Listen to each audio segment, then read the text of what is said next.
পেকেটত দিয়া অৱস্থা কৰিব নালাগে।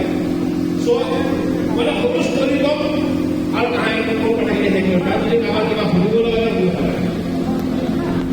এজন ল'ৰা মানুহ আছিলে, সৰু ল'ৰা, বেছি পঢ়া শুনা নাই, ক্লাছ 7-8 মানত কিতাপ পঢ়া। আৰু আপোনালোকে ঘৰত কি কণী খাই বেছিকে? ব্ৰইলাৰ খাই নে লোকেল খায়? ঘৰত কোনটো চলে? ফাৰ্মৰ চলে নে লোকেল চলে? বিমান কোনটো চলে বেছি? আণ্ডা কোনটো চলে? ফাৰ্মৰ বেছি না লোকেল বেছি? ফাৰ্ম বেছি না? কাৰোবাৰ ঘৰতো লোকেল মাছ আছে, লোকেল কণী কাৰোবাৰ থাকিব না। তো এটা ল'ৰা আছিলে, সি কি কৰে, তাৰ ঘৰত কণী আছিলে, লোকেল কণী। সি স্কুলত যাওঁতে সদায় বেগত 6টা কণী লৈ যায়, লোকেল কণী।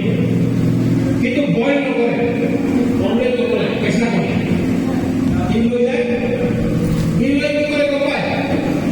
তাৰ এটা যিটো চেয়াৰ আছিলে এনেকা, মানে বেঞ্চ, ই এনেকা বেঞ্চত 6টা কণী থৈ দিয়ে ধুনীয়াকে। আৰু সি মাজে মাজে কি কৰে, ইয়াৰ ওপৰত এনেকে বহি থাকে। এতিয়া যদি মই 6টা কণীৰ ওপৰত বহি থাকোঁ, মোক কি কৰিব? চাপজ মই এনেকে 6টা লোকেল কণী লৈছোঁ, ওপৰত বহি আছোঁ, মোক কি কৰিব? অলপমান কি কৰিব?